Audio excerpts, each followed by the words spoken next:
The oblique runs down the side of your torso. It'll help you bend from side to side laterally, and it'll also help you rotate in the transverse plane. Also, more importantly, it helps you resist rotation, which helps you protect the spine. Of the muscles of the abdominals, the obliques are the largest. That's why if you're only focusing on crunches, leg raises, only things that focus on the rectus abdominals, you're not being as efficient or effective in your exercises as you could be. Here's a circuit of 5 exercises you can do to help strengthen your obliques.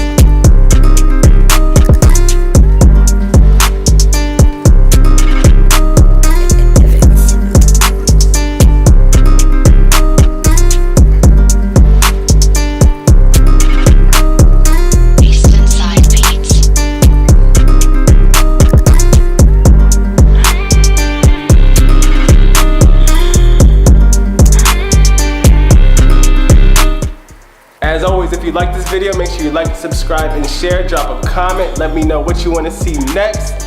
And I'm out.